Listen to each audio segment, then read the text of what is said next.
بسم اللہ الرحمن الرحیم۔ السلام علیکم ورحمۃ اللہ وبرکاتہ۔ الحمدللہ رب العالمین والصلاة والسلام علی اشرف الانبیاء والمرسلین نبینا محمد وعلی آلہ واصحابہ اجمعین وبعد۔ جدید مناہج کی حقیقت کے آج کے اس حلقے میں انشاءاللہ تبارک و تعالی آپ کے سامنے سوال نمبر 78 اور اس کے جواب کے بعد، اس سوال کے جواب کے ضمن میں جو حاشیے شیخ جمال فرحان الحارثی رحمۃ اللہ علیہ نے لگائے ہیں، ان کا انشاءاللہ تبارک و تعالی تذکرہ آپ کے سامنے ہوگا۔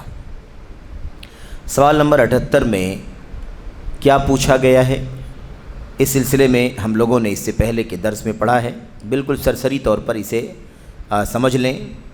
سوال نمبر 78 میں سائل کہتا ہے، سماحت الشیخ، آپ اور آپ جیسے اس ملک کے دیگر علماء الحمدللہ سلفی ہیں،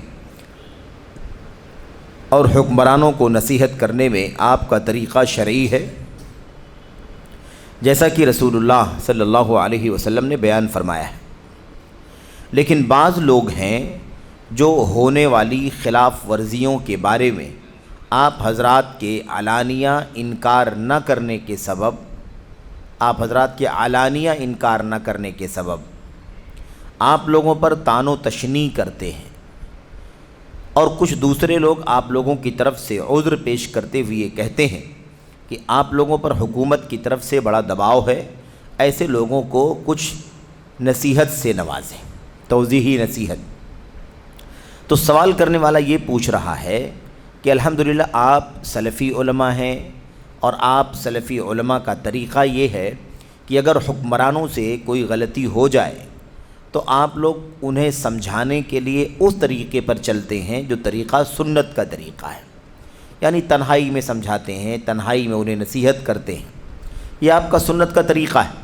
لیکن کچھ لوگ ایسے ہیں جو آپ لوگوں پر طعن و تشنیع کرتے ہیں، آپ لوگوں پر عیب لگاتے ہیں کہ بھئی آپ لوگ کوئی بات نہیں کرتے، ان کی غلطیوں کو آپ لوگ بتاتے نہیں، ان لوگوں کو تنبیہ نہیں کرتے، حکمران کیا کیا گناہ کے کام ہے نا منکرات کر رہے ہیں، آپ لوگ خاموش بیٹھے ہیں، کچھ نہیں کرتے۔ کچھ لوگ ایسا کہتے ہیں، اور کچھ لوگ آپ لوگوں کی طرف سے عذر پیش کرتے ہوئے کیا کہتے ہیں کہ آپ لوگوں کے اوپر حکومت کی طرف سے بڑا دباؤ ہے، آپ لوگوں کے اوپر حکومت کی طرف سے بڑا دباؤ ہے، اس لیے آپ لوگ کچھ نہیں بول پا رہے ہیں۔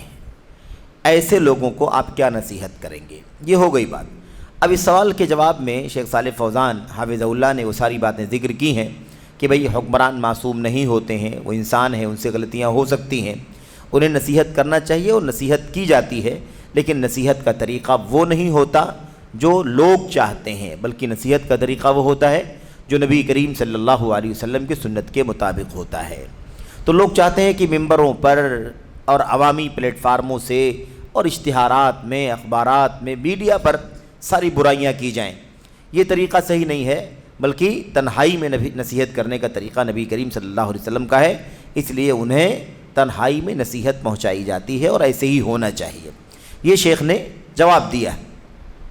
اس کے بعد کیا کہا ہے کہ کچھ لوگ جو طعنہ دیتے ہیں علماء کو کہ علماء نصیحت نہیں کرتے ہیں یا حکومت کے دباؤ میں ہیں اس لیے نصیحت نہیں کر پاتے ہیں، تو دراصل ان کا مقصد علماء سے عوام کا اعتماد ہٹانا ہے، ان کی برائی کرنی ہے، ان کی مذمت کرنی ہے، سماج سے علماء کو کاٹ دینا ہے، علماء کو سماج سے کاٹ دینا ہے کہ نہیں؟ اور ایسے ہی عوام الناس کا رشتہ علماء کرام سے کاٹ دینا ہے، یہ ان کا مقصد ہے، ورنہ ایسی بات یہ لوگ نہیں کرتے۔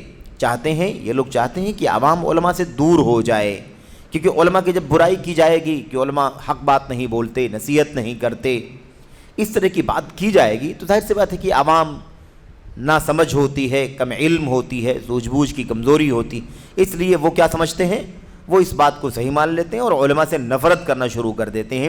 تو ظاہر سی بات ہے کہ ان کا مقصد ہے کہ علماء سے اعتماد ہٹایا جائے۔ شیخ کہتے ہیں کہ میں یہ سمجھتا ہوں، میرا خیال یہی ہے، میرا ماننا یہی ہے کہ یہ دراصل ایک سوچی سمجھی سازش ہے، ایک چال ہے، اور وہ چال یہی ہے کہ اس ملک میں یعنی سعودی عرب میں اور اس کے باشندگان یعنی اس کے جو عوام ہیں، ان کے درمیان باہر کے راستوں سے لوگ آئے ہیں، باہر کے راستے سے یہ فتنہ شروع ہوا ہے، اور ان کا مقصد یہی ہے کہ عوام کو علماء سے دور کر دیا جائے۔ اس طرح کی بات پہلے سعودی عرب میں نہیں تھی، باہر سے کچھ عناصر آئے ہیں سازشی اور چال باز کرنے والے، چال اور سازش کرنے والے، ایسے لوگ سعودی عرب کے اندر باہر سے داخل ہو گئے ہیں جن لوگوں نے یہ فتنہ عوام کے درمیان پھیلایا ہے۔ یہ شیخ جمال فرحان حارثی کے جواب کا شیخ صالح فوزان حفظہ اللہ کے جواب کا خلاصہ ہے۔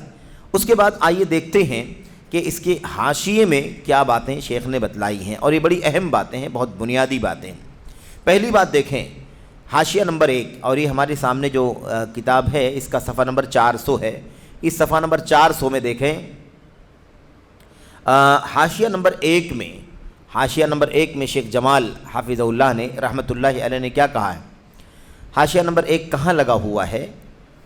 شیخ صالح فوزان حافظہ اللہ فرماتے ہیں کہ اس میں شک نہیں کہ دیگر انسانوں کی طرح حکمران بھی غلطیوں سے معصوم نہیں ہیں، اور انہیں نصیحت کرنا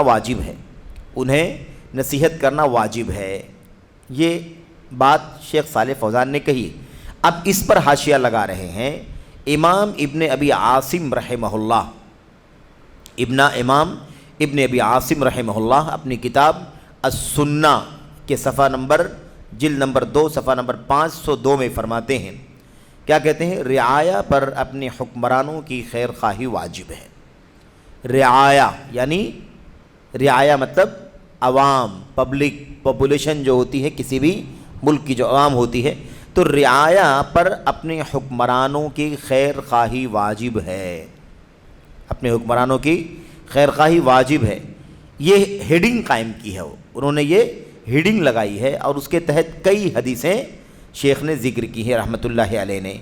ایک حدیث یہ ہے زید ابن ثابت رضی اللہ تعالیٰ عنہ سے مروی ہے، وہ بیان کرتے ہیں کہ نبی کریم صلی اللہ علیہ وسلم نے فرمایا ثلاث خصال لا يغل علیہن قلب مسلم، اخلاص العمل للہ والنصیحۃ لولاۃ الامر ولزوم الجماعہ فإن دعوتهم تحیط من ورائہم۔ یہ ہمارے سامنے حدیث ہے، ابن ابی عاصم رحمۃ اللہ علیہ نے اپنی کتاب السنہ میں نقل فرمایا ہے، اور یہ روایت صحیح ہے۔ علامہ البانی رحمۃ اللہ علیہ نے اپنی کتاب صحیح الترغیب میں اسے صحیح قرار دیا ہے۔ معنی کیا ہے اس کا؟ 3 باتیں بڑی ہی عظیم الشان نبی کریم صلی اللہ علیہ وسلم نے اس حدیث میں بیان فرمائی ہیں۔ زید بن ثابت رضی اللہ تعالیٰ عنہ سے مروی ہے، بیان کرتے ہیں کہ رسول اللہ صلی اللہ علیہ وسلم نے فرمایا 3 خصلتیں یعنی 3 عادتیں، 3 خصلتیں، عادتیں، 3 باتیں ایسی ہیں جن کے بارے میں کسی مسلمان کا دل کینہ نہیں رکھتا۔ یعنی 3 مسئلے ایسے ہیں، 3 باتیں ایسی ہیں جن میں کسی مسلمان کے دل میں کینہ یعنی اندرونی جو نفرت ہوتی ہے وہ نہیں ہوتی۔ ایک مومن کے دل میں یہ 3 باتوں میں کبھی کوئی نفرت نہیں ہو سکتی ہے۔ کیا ہے بھائی؟ نمبر 1، اللہ کے لیے خالص عمل۔ ایک مومن اللہ تبارک و تعالی ہی کے لیے خالص عمل کرتا ہے، اس بارے میں اس کے دل میں کوئی کینہ نہیں ہوتا۔ اگر اس کے دل میں کوئی کینہ ہوگا تو اس کا عمل خالص ہوگا ہی نہیں۔ خالص ہونے کے لیے ضروری ہے کہ کوئی کینہ، کوئی عیب ہے نا، کوئی کسی بھی طرح کا فساد اس کے اندر موجود نہ ہو، دل بالکل صاف ستھرا ہو، دل کیا ہو؟ بالکل صاف ستھرا ہو، شفاف ہو، اس میں سرے سے کسی طرح کی کوئی ملاوٹ نہ ہو۔ تو جن کی بابت کسی مسلمان کا دل کینہ نہیں رکھتا، اللہ کے لیے خالص عمل یہ ہے۔ دوسری چیز کیا ہے؟ حکمرانوں کی خیر خواہی۔ دیکھا آپ نے کیا فرمایا اللہ کے نبی نے؟ حکمرانوں کی خیر خواہی، حکمرانوں کی خیر خواہی، ان کا بھلا چاہنا، ان کا اچھا چاہنا ہے کہ نہیں؟ ان سے لوگ نفرت نہ کریں بلکہ ان کی عوام ان سے محبت کرے، وہ اپنی عوام سے محبت کریں، آپس میں نفرت نہ ہو، عداوت نہ ہو، دشمنیاں نہ ہو، دوریاں اور دراڑیں پیدا نہ ہو۔ اس مسئلے میں کسی مسلمان کا دل، میرے بھائیوں، کسی مسلمان کا دل کینہ نہیں رکھ سکتا ہے۔ جس کے اندر، جس کے دل میں اس سلسلے میں کینہ ہوگا، وہ صحیح معنوں میں حقیقت میں وہ مومن نہیں ہو سکے گا، صحیح معنوں میں وہ سچا مسلمان نہیں ہو سکے گا، کیونکہ اس کے دل میں اس مسئلے میں کینہ ہے۔ ولاۃ امور، مسلمانوں کے جو حکمران ہیں، ان کے بارے میں دل ایک دم شفاف ہونا چاہیے، دل جذبہ خیر سے لبریز رہنا چاہیے، دل کے اندر کسی بھی طرح کا کینہ، نفرت نہیں ہونی چاہیے۔ نمبر 3، اور جماعت کو لازم پکڑنا، یہ کتنی اہم بات ہے کہ جماعت کو لازم پکڑنے کے سلسلے میں کسی مسلمان کے دل میں کوئی فساد، کوئی بھی کینہ، کوئی بھی برائی، کوئی بھی نگیٹو سوچ، کوئی بھی منفی نظریہ ہرگز نہیں ہونا چاہیے۔ یہ سچے مومن کی پہچان ہے، سچے مسلمان کی پہچان ہے۔ تو دیکھیے 3 باتیں ہو گئی نا۔ اچھا، آخری بات میں کیا فرمایا اللہ کے نبی نے؟ فَإِنَّ دَعْوَتَهُمْ تُحِيطُ مِنْ وَرَائِهِمْ، کیونکہ ان کی دعا ان کے پیچھے سے گھیرے ہوئے ہوتی ہے۔ میرے بھائیوں، ظاہر سی بات ہے، ایک آدمی مسلمانوں کی جماعت کے ساتھ رہتا ہے تو مسلمانوں کی جماعت سپورٹ کے طور پر دعاؤں کے ذریعے سے اس کے ساتھ میں رہتی ہے، ظاہری سپورٹ بھی رہتا ہے، اور دعا کہیں بھی بھٹکنے سے بچنے کے لیے، کہیں بھی ہلاکت سے بچنے کے لیے، ضلالت سے بچنے کے لیے، کہیں بھی پھسلنے سے بہکنے سے بچنے کے لیے مسلمانوں کی جماعت کی دعا ان کے پیچھے سے لگی رہتی ہے۔ دیکھا آپ نے؟ تو یہ 3 باتیں کتنی عظیم الشان ہیں۔ یہ نبی کریم صلی اللہ علیہ وسلم کی مرفوع روایت ہے، صحیح سند کے ساتھ، زید بن ثابت رضی اللہ تعالیٰ عنہ مروی ہے روایت۔ آپ سوچیں، یہ بات کس نے ذکر کی ہے؟ امام ابن ابی عاصم نے اپنی کتاب السنہ، جو حدیث کی مشہور کتاب ہے بہرحال، تو اس کے اندر یہ روایت ہے۔ تو اب یہ ایک بات سمجھ لیں کہ حکمران بلا شبہ انسان ہے، ان سے غلطی تو ہو سکتی ہے، معصوم نہیں ہے، لیکن ان کے حق میں واجب کیا ہے؟ واجب ہے نصیحت اور خیر خواہی، نصیحت اور خیر خواہی، ان کا بھلا چاہنا، انہیں تنہائی میں جو کمی کوتاہی ہو رہی ہو، بشر ہے، انسان ہے، کوئی فیصلہ اس کے اندر کمی بیشی ہو سکتی ہے تو اس کو سمجھانا اپنا کام ہے، تنہائی میں سمجھانا، بھیڑ بھاڑ میں، عوامی پلیٹ فارموں سے، یا مثال کے طور پر اخبارات سے، چینل سے، ممبروں سے، اسٹیجوں سے یہ کام نہیں ہونا چاہیے، کیونکہ یہ نصح اور خیر خواہی نہیں ہے، بلکہ یہ فضیحت اور تشہیر ہے، اور ایسا کرنے سے دل کے کیا کینہ دکھائی دیتا ہے، ایسا کرنے سے دل کا کینہ باہر نکل کر کے آتا ہے۔ تو اللہ کے نبی نے فرمایا کہ 3 چیزوں کے سلسلے میں کسی مسلمان کے دل میں کینہ نہیں ہو سکتا، سمجھ رہے ہیں؟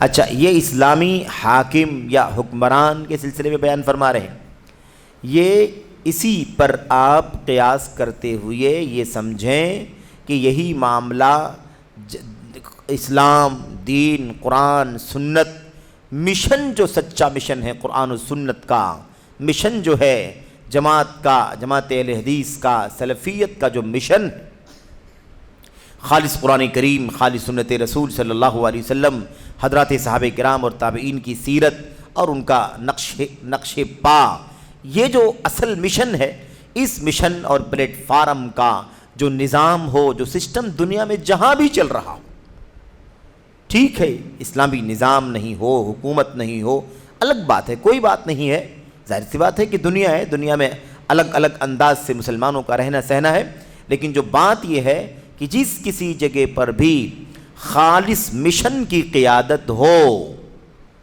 کوئی ضروری نہیں ہے، بات یہ نہیں ہے کہ کوئی مطلب دنیوی اعتبار سے حکومت پر، میرے بھائیوں، کوئی آدمی یعنی حکومت پر برسر اقتدار ہو، کوئی ضروری نہیں ہے، اگر ہے تو بھی یہی بات ہے، جیسا کہ سعودی عرب وغیرہ کے اندر اسلامی حکمران ہے، یہ طریقہ ہونا چاہیے۔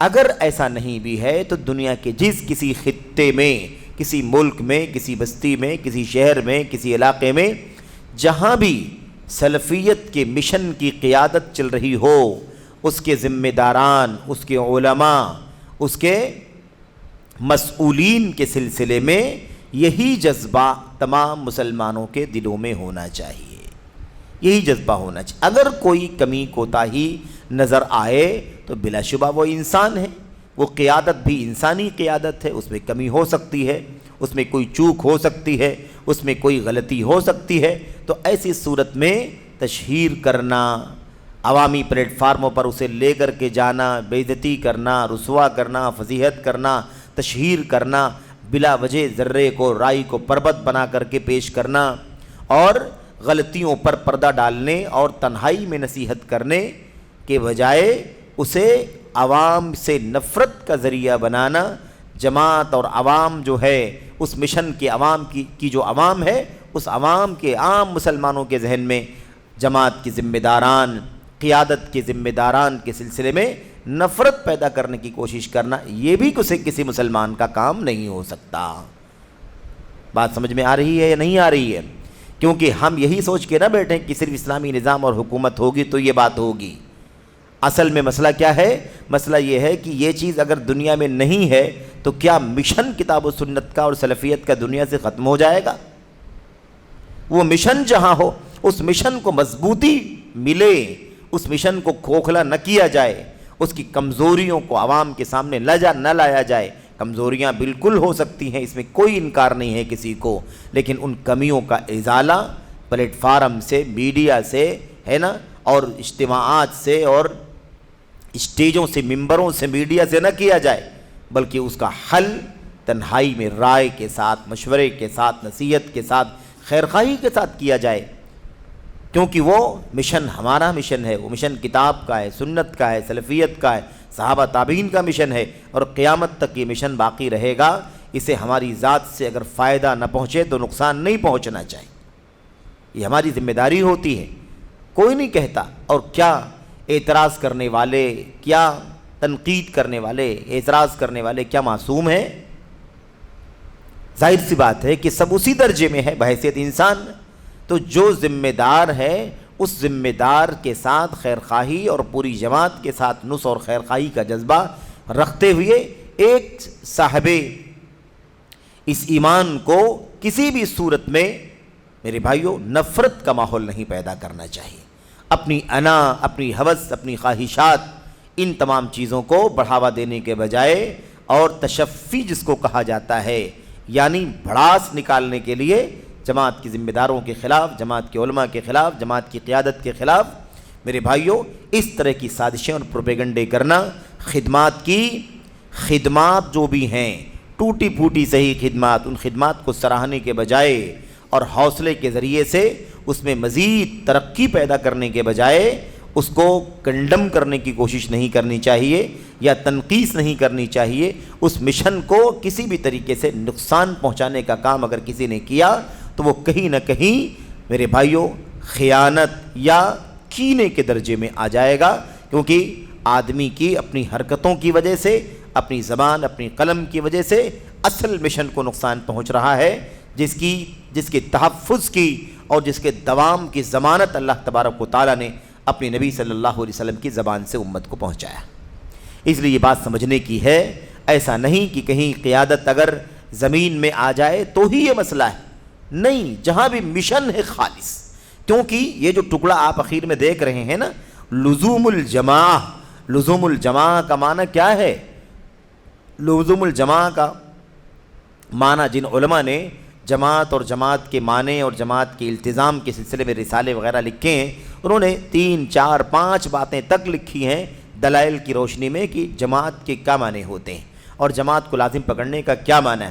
اس میں سے ایک معنی یہ بھی ہے کہ جہاں بھی دنیا کے کسی خطے میں، خواہ نظام اسلامی ہو غیر اسلامی ہو، اس سے کوئی فرق نہیں پڑتا، جہاں بھی خالص کتاب و سنت اور سلفیت کا مشن چل رہا ہے، اس مشن کی جو قیادت ہے اور اس مشن کے جو حاملین ہیں وہ جماعت ہیں۔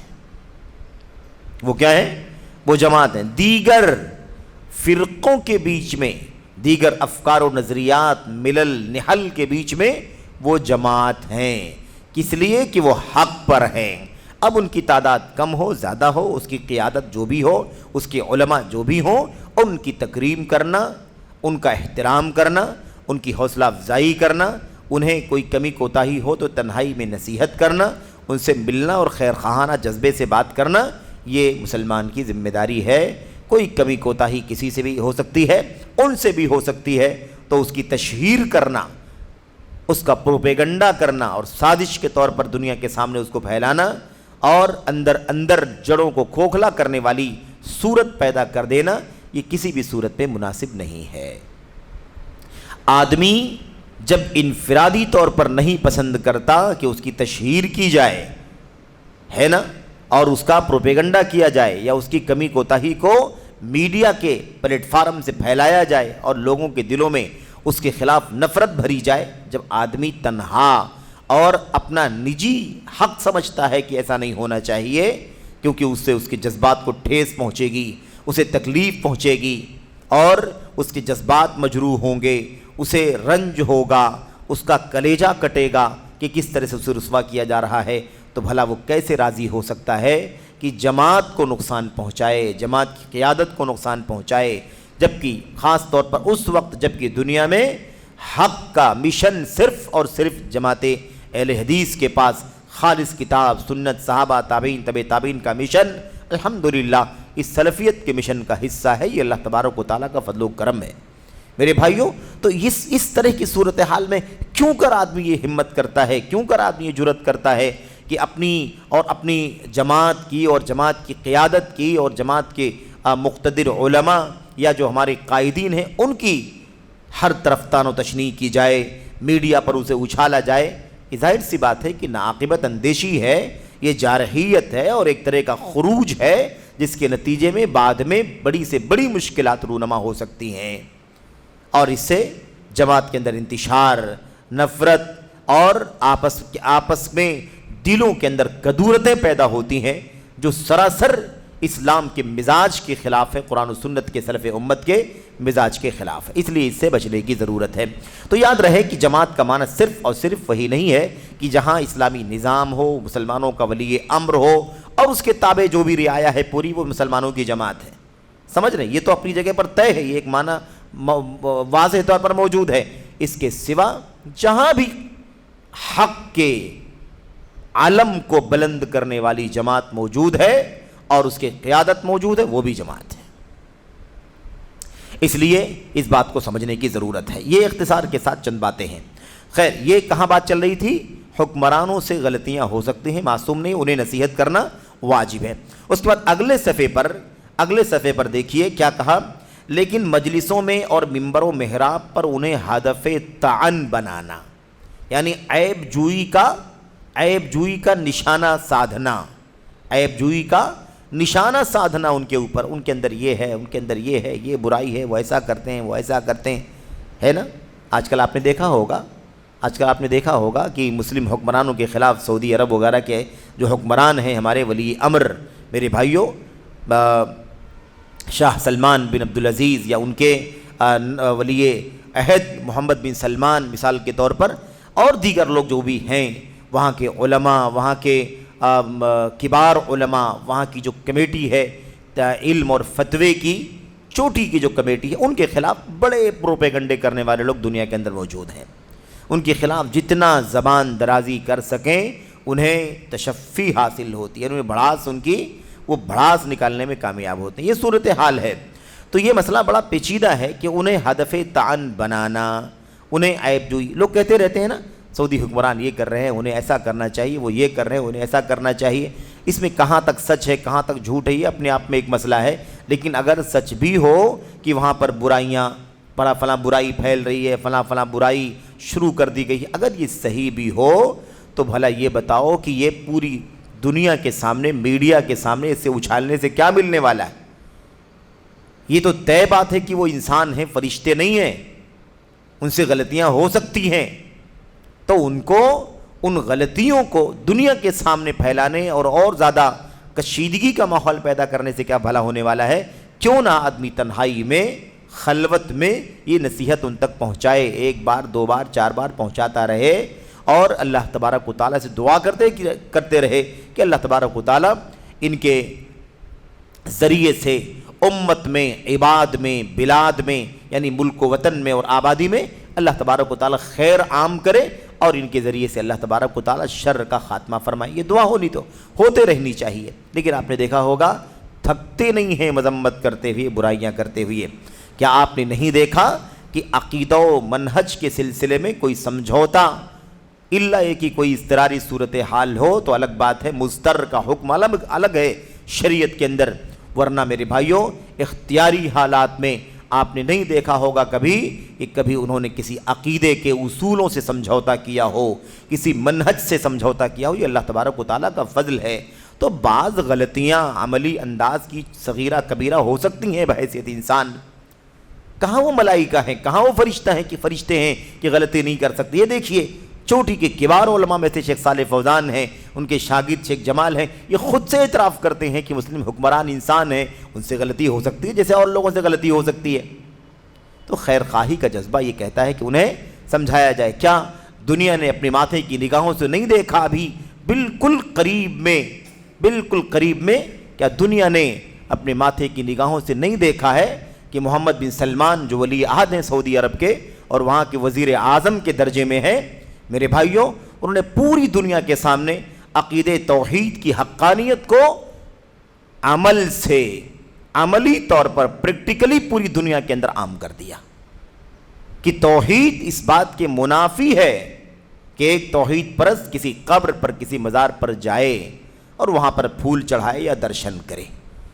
میرے بھائیوں یہ بہت بڑی عظمت کی چیز ہے کہ اپنا جو توحید کا عقیدہ ہے اسے برملا ساری دنیا کے سامنے پیش کر دیا گیا. اس چیز کی سراہنا کتنے لوگوں نے کی ہے جو ولاۃ امور اور حکمرانوں کے خلاف کیڑے نکالنے میں مشغول رہتے ہیں. یہ اتنا عظیم الشان کارنامہ ہے, کیا کسی نے اس کی سراہنا کی ہے؟ تو میرے بھائیو ہوتا وہی ہے کہ بہت بڑا خیر دکھائی نہیں دیتا اور معمولی سا آنکھ کا کیچڑ بھی ہوتا ہے تو وہ دکھائی دیتا ہے. تو یہ دلوں کی نفرتیں ہیں, دلوں کا حسد ہے. معمولی سی چوک بھی ہو جاتی ہے اسے پہاڑ بنا دیا جاتا ہے اور پہاڑوں جیسی خوبیوں کو پورے طور پر مسخ کرنے مٹانے کی کوشش کی جاتی ہے. یہ حق پرستی نہیں ہے بلکہ باطل پرستی ہے, یہ باطل پرستی ہے.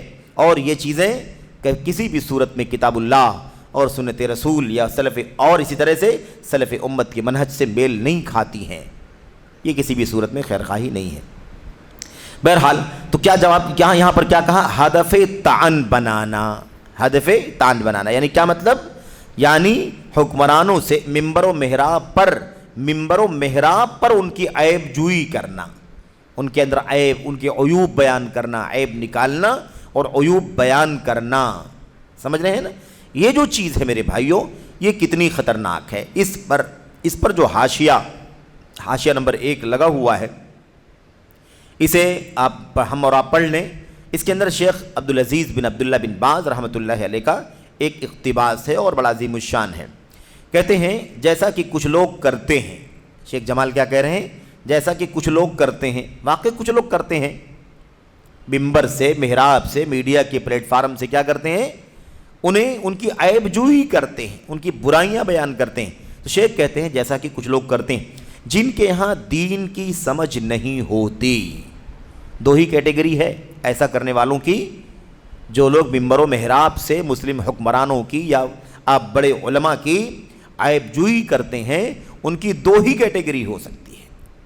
نمبر 1, یا تو ان کے یہاں دین کی سمجھ نہیں ہوتی ہے, یعنی دین وہ سمجھتے ہی نہیں ہیں, ان کو نہیں معلوم کہ دین کی باریکیاں کیا ہیں, دین کی باریکیاں کیا ہیں, حکمتیں کیا ہیں, مصلحتیں کیا ہیں, وہ نہیں جانتے. انہیں اس کا شعور ہی نہیں ہوتا, انہیں اس کا پتہ بھی نہیں ہوتا. تو ان کی لا علمی اور نہ سمجھی ہوتی ہے جس کی بنیاد پر ایسا کام کرتے ہیں. دوسرا کیا ہے؟ یا پھر وہ فتنے کے داعیان میں سے ہوتے ہیں, یعنی وہ حق جانتے ہیں, وہ دین کو جانتے ہیں, سمجھتے ہیں, سب کچھ پتہ ہوتا ہے, لیکن اس کے باوجود وہ کیا ہیں؟ وہ فتنہ پیدا کرنے والے ہی ہوتے ہیں. ان کا مقصد ہی کیا ہوتا ہے؟ فتنہ پیدا کرنا ہوتا ہے. یعنی وہ چاہتے ہیں کہ مسلمانوں کے حکمران اور مسلمانوں کے درمیان نفرت کی دیوار کھڑی کر دی جائے, دونوں کے درمیان دلوں کے اندر کدورت پیدا ہو جائے. اللہ کے نبی صلی اللہ علیہ وسلم نے فرمایا تھا سب سے بہترین حاکم اور رعایا وہ ہے سب سے بہترین حاکم اور راعی اور رعیہ کون ہے؟ یہ وہ لوگ ہیں جو ایک دوسرے کے لیے رحمت کی دعائیں کریں، ایک دوسرے کے ساتھ خیر خواہی کا جذبہ رکھیں، وہ ان کے لیے نصح اور خیر خواہی کا جذبہ رکھیں۔ اور سب سے بدترین حاکم اور رعایا وہ ہیں جو آپس میں ایک دوسرے پر لعنت اور ملامت کریں، وہ ان سے ناراض ہے، وہ ان پر لعنت ملامت کرتا ہے، وہ ان پر لعنت ملامت کرتا ہے، یعنی کشاکش ہوتی ہے، دلوں کے اندر دوریاں ہوتی ہیں۔ یہ اللہ کے نبی علیہ الصلوۃ والسلام نے اپنی حدیثوں میں واضح کیا ہے۔ اس طرح کی کئی روایتیں ہیں، تلعنونہم ویلعنونکم، تو ان پر لعنت کرو وہ تم پر لعنت کریں۔ یہ سب سے بدترین قسم کے راعی اور رعیہ ہے۔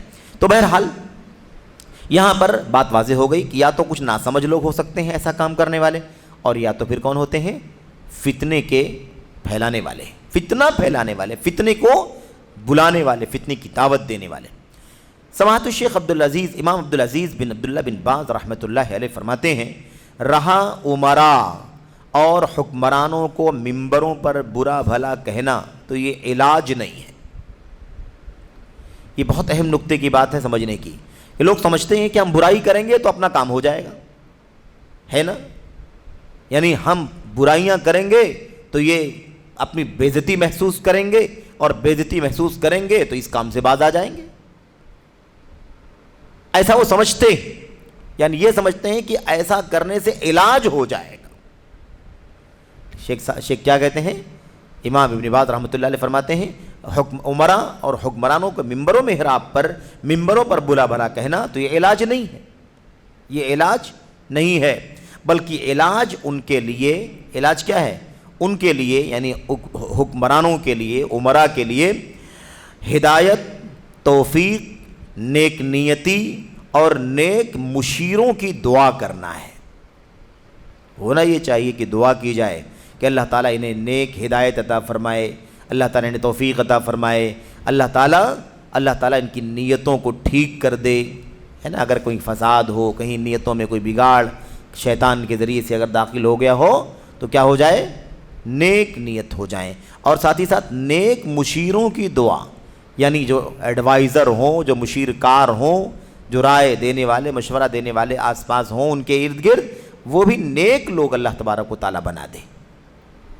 یہ علاج ہے، ایسا ہونا چاہیے، یہی اس کا حل ہے، اور تاریخ کا مطالعہ کر کے دیکھنے والے اس بات کو اچھی طرح سمجھ سکتے ہیں کہ پوری تاریخ میں جب بھی بغاوت کا جھنڈا اٹھایا گیا، نفرت اور ہے نا برسرے ممبر، برسرے محراب یا میڈیا کے دوش پر جب بھی حکمرانوں کی برائی کی گئی اور ان کی عیب جوئی کی گئی، ان کے خلاف نفرت پھیلائی گئی، تب کبھی بھی کوئی فائدہ نہیں نکلا، کوئی بھی اچھا نتیجہ نہیں نکلا، نقصان ہی ہوا، جانیں گئیں، مال گیا، آبرو تباہ ہوئی، امن و امان ختم ہو گیا، معیشت خطرے میں پڑ گئی، تعلیم و تربیت کا جنازہ نکل گیا، یہ سارے مسائل کھڑے ہوئے۔ اس بات پر پوری تاریخ گواہ ہے، کسی بھی دور میں بغاوت کا کوئی نتیجہ یا عوام اور رائی کے درمیان کبھی بھی نفرت پھیلانے کا معاملہ کبھی بھی فائدے اور نفع کی صورت پہ نہیں نکلا۔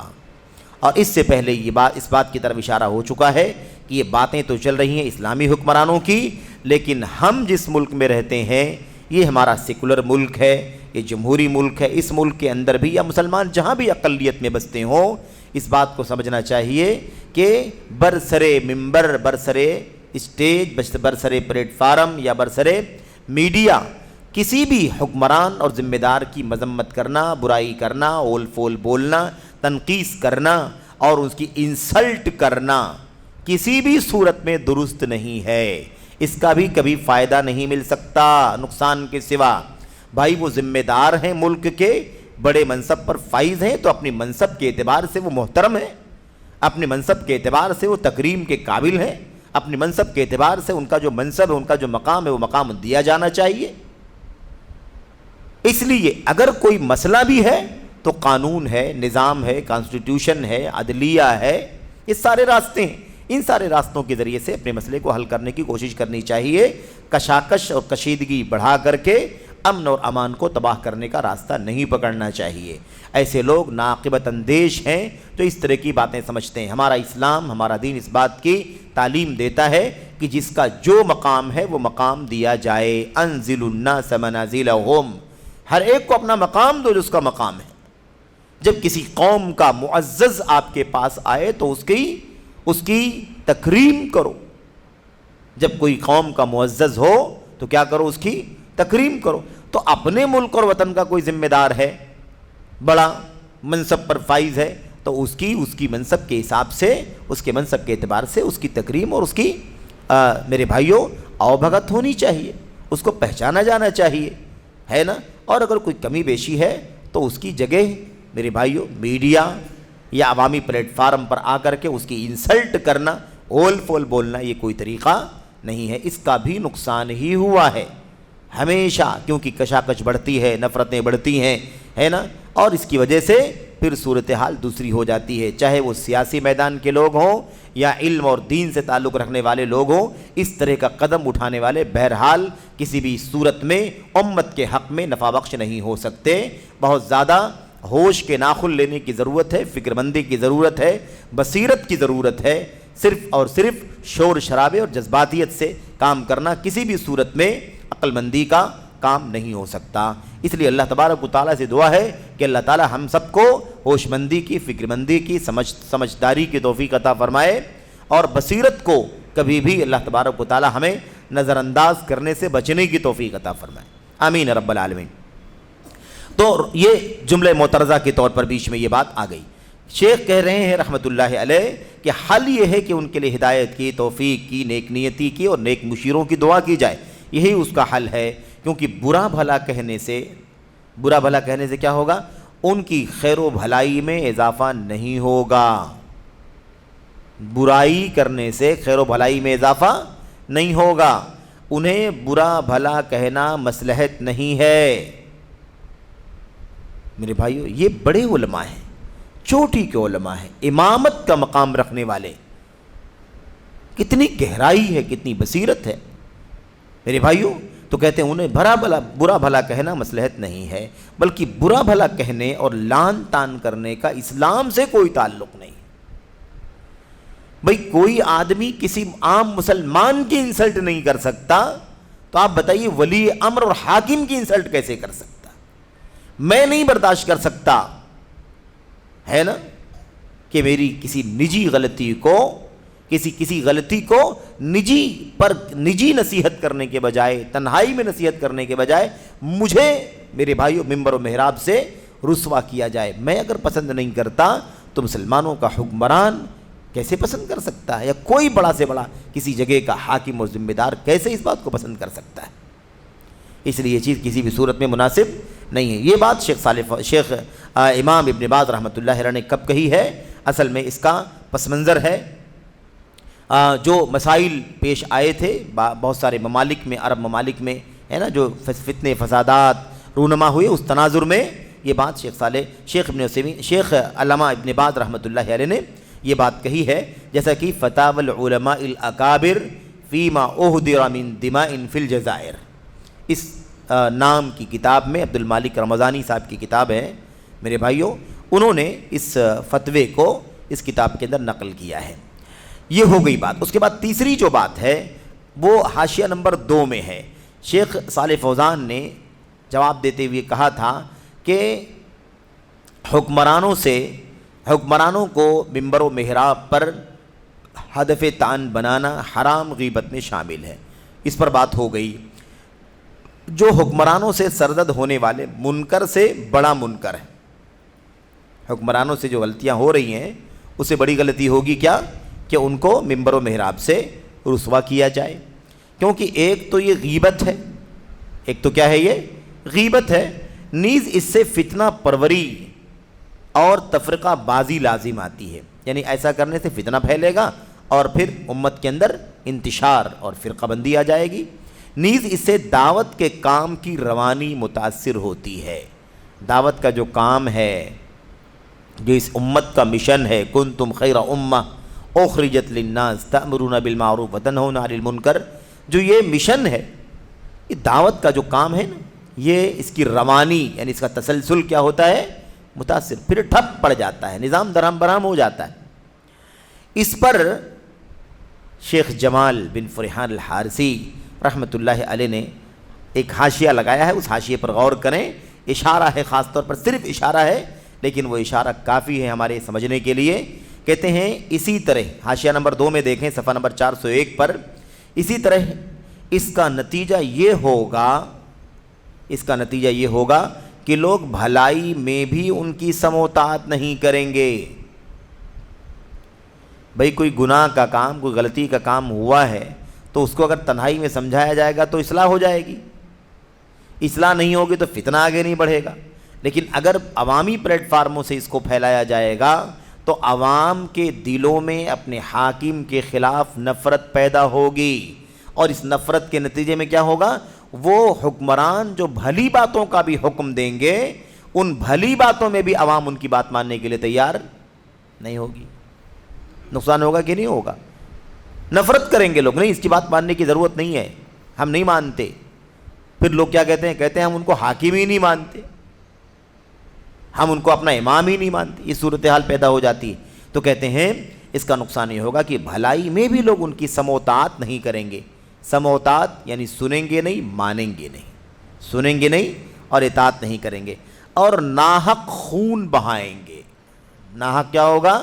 خون بہے گا، آپس میں انتشار پیدا ہوگا، کوئی مخالف ہوگا، کوئی موافق ہوگا، اور آپس میں ٹکراؤ پیدا ہوگا جس کے نتیجے میں جانیں بھی جائیں گی، اور پوری تاریخ ہمارے سامنے گواہ ہے۔ مثال، صرف ایک مثال کے طور پر شیخ نے بات کہی ہے، جیسا کہ خلیفہ راشد عثمان غنی رضی اللہ تعالی عنہ کے قتل کا واقعہ محض علانیہ برا بھلا کہنے ہی کے نتیجے میں پیش آیا تھا، جسے خوارج نے شروع کیا تھا۔ اللہ تعالیٰ انہیں اپنے برے انجام کو پہنچائے۔ اشارہ کر دیا شیخ نے کہ اتنا بڑا فتنہ اسلامی تاریخ کا، فتنہ قتل عثمان رضی اللہ تعالیٰ عنہ، یہ فتنہ کہاں سے رونما ہوا؟ اس کے پیچھے کیا راز تھا؟ راز یہی تھا بھئی حضرت عثمان غنی رضی اللہ تعالیٰ عنہ کا مقام آفتاب و ماہتاب کی طرح ہے۔ وہ اسلام کے تیسرے خلیفہ ہیں، نبی کریم صلی اللہ علیہ وسلم کے تیسرے جانشین، ان کی منقبت بے حساب ہے۔ لیکن بحیثیت بشر اور انسان کچھ کمی بھی ہو جائے تو کیا اسے برسر منبر و محراب اور عوام کے سامنے ان کی بے عزتی کرنا، تشہیر کرنا، عیب جوئی کرنا فائدہ مند ہوا؟ نہیں فائدہ مند ہوا۔ لوگوں کے دلوں میں عثمان غنی رضی اللہ تعالیٰ عنہ کے سلسلے میں نفرت بھر دی گئی، بہت دوری ہو گئی، بہت نفرت پیدا ہو گئی، اتنی نفرت پیدا ہو گئی۔ اور کس نے پیدا کیا نفرت؟ یہ خارجی ذہنیت رکھنے والوں نے، خوارج نے یہ فتنہ پھیلایا، اور اس طرح سے حضرت عثمان غنی کے خلاف بہت ساری جھوٹی سچی باتیں پھیلا کر کے عوام کے دلوں میں عثمان غنی سے نفرت بھر دی۔ ایسی صورتحال ہو گئی کہ عوام تیاری نہیں کہ حضرت عثمان غنی کی کوئی بات مانے، اور نتیجہ یہاں تک پہنچا، نوبت یہاں تک آ گئی کہ آپ کے گھر میں ہی آپ کو قید کر کے ان ظالموں نے، بلوائیوں نے آپ کو شہید کر ڈالا، بحالت روزہ اور بحالت تلاوت قرآن کریم حضرت عثمان غنی کو شہید کر ڈالا گیا۔ یہ سب کیوں ہوا تھا؟ اگر وہی سارا کام جو عوام کے بیچ میں شور مچا کر کے کیا گیا، برائیاں بیان کی گئیں، سچی ہیں کتنی جھوٹی ہیں یہ تو بعد میں بات آئے گی، بہت کچھ جھوٹ ہے، سچ برائے نام ہو سکتا ہے۔ سچ کیا ہے؟ برائے نام۔ کتنا برائے نام؟ بحیثیت بشر جو کمی ہو سکتی ہے وہ کمی انسان کے اندر ہم مانتے ہیں، لیکن اس کے علاوہ بقیہ سب جھوٹا الزام، اتہام لگا کر کے عوام کے بیچ میں حضرت عثمان غنی کے خلاف پورے طور پر نفرت کا ماحول پیدا کر دیا گیا، اور یہ کام کرنے والے خوارج تھے، جس کے نتیجے میں حضرت عثمان غنی کی شہادت کا، آپ کو قتل کیے جانے کا واقعہ پیش آ گیا۔ جب نفرت بھر دی گئی تو پھر حضرت عثمان غنی کی فضائل، ان کا مقام، ان کی خوبیاں، ان کی اچھائیاں پہاڑوں کے برابر اچھائیاں تھیں، لیکن جب دلوں میں نفرت پیدا کر دی گئی تو کوئی حضرت عثمان غنی کی اچھائیوں کو سننے کے لیے بھی تیار نہیں۔ غلطی کو پہاڑ بنا کر کے لوگوں نے اپنے دلوں میں بٹھا لیا، اور حضرت عثمان غنی رضی اللہ تعالیٰ عنہ کا اسلام کی تائید کے لیے، نصرت کے لیے دین اسلام کی ان کی جو قربانیاں تھیں مال کی، وہ سب کو نظر انداز کر دیا گیا۔ مسجد نبوی کی توسیع کے لیے اتنا بڑا کارنامہ نظر انداز کر دیا گیا، سمجھ رہے ہیں؟ ہزاروں درہم و دینار اشرفیاں خرچ کی انہوں نے اللہ کے دین کے لیے، نظر انداز کر دیا گیا۔ مدینے میں یہودیوں کے کنویں کے علاوہ کوئی کنواں نہیں تھا، تھوڑا سا پانی پینے کے لائق جو تھا میٹھا اسی کنویں کے اندر موجود تھا، اور اس پانی کو پینے کے لیے اگر کسی کو ضرورت تھی تو اس کے لیے ایک بالٹی یا ایک لوٹے کے بدلے میں، یوں سمجھے گلاس کے بدلے میں اچھی خاصی رقم چکانی پڑتی تھی۔ حضرت عثمان غنی رضی اللہ تعالیٰ عنہ نے اسے اپنے نجی مال سے خرید کر کے مسلمانوں کے لیے وقف کر دیا۔ جس مسجد کی توسیع اپنے مال سے کی تھی اس مسجد میں داخل نہیں ہونے دیا گیا۔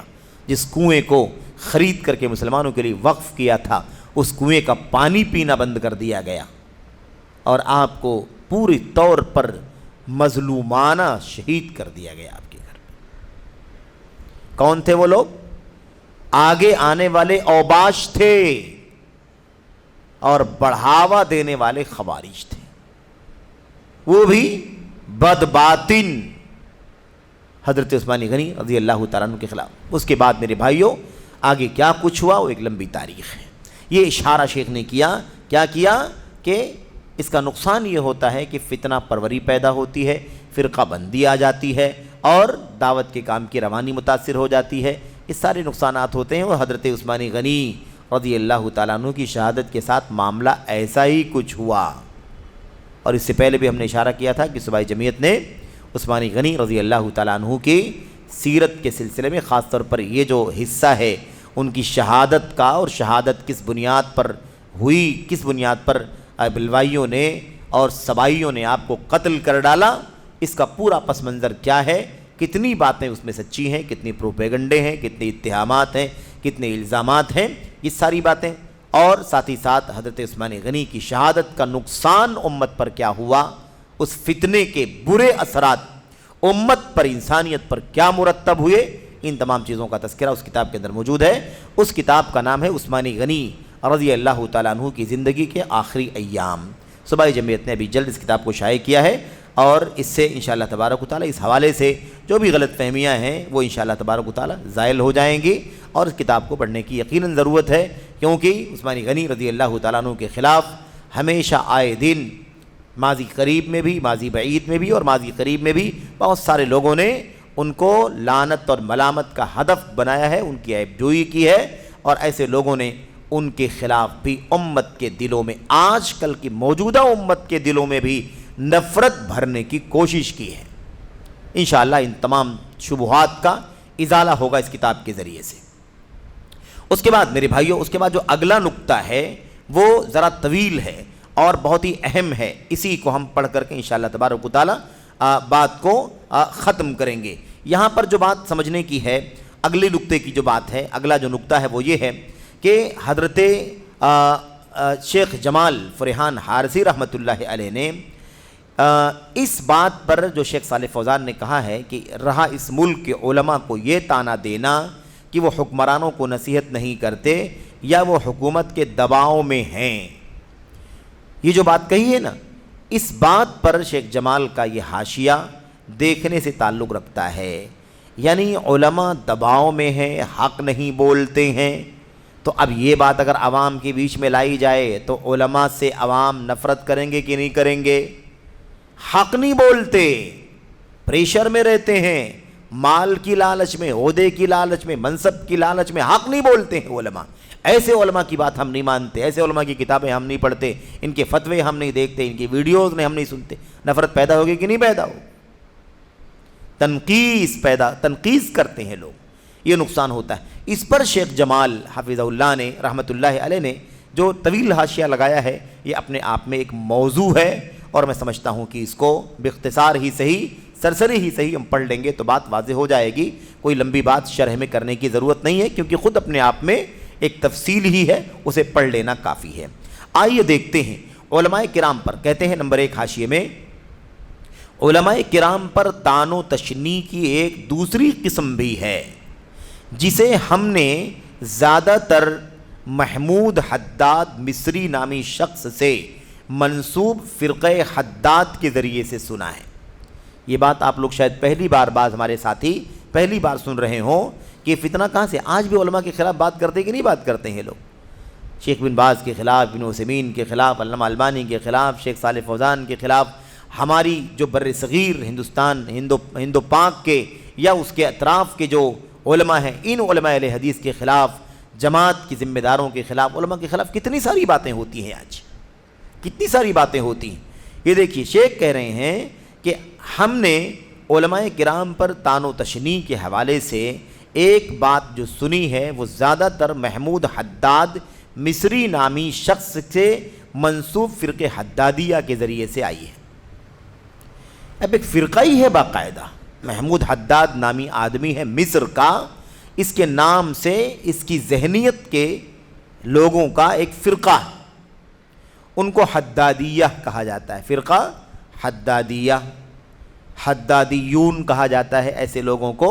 تو اس نظریے کے ان کا کام کیا ہے؟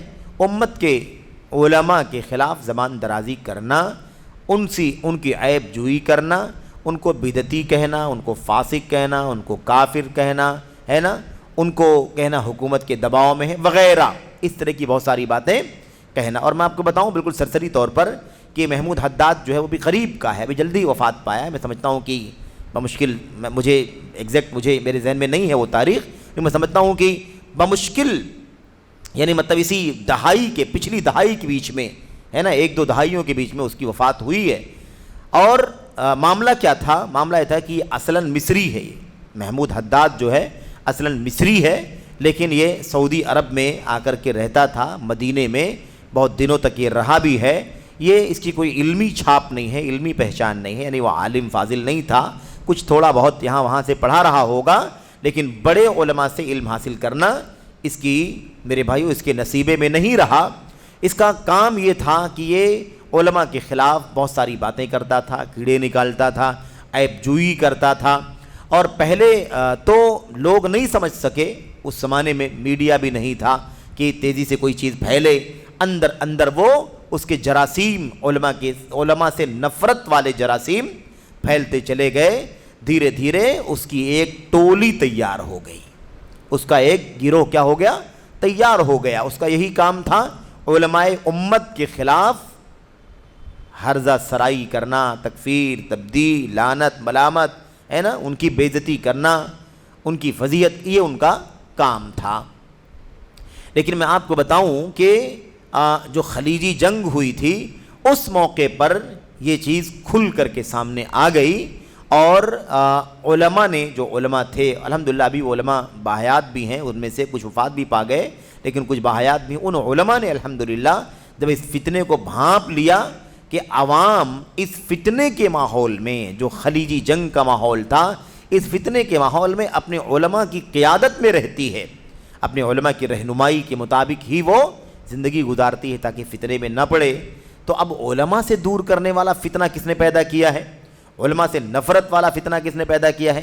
اس کی جڑوں کا جب پتہ چلا تو محمود حداد باہر آیا، محمود حداد کا انکشاف ہوا، اور یہ ہوا کہ محمود حداد نے یہ کام کیا ہے، جو مصری ہے لیکن مدینے میں رہتا ہے۔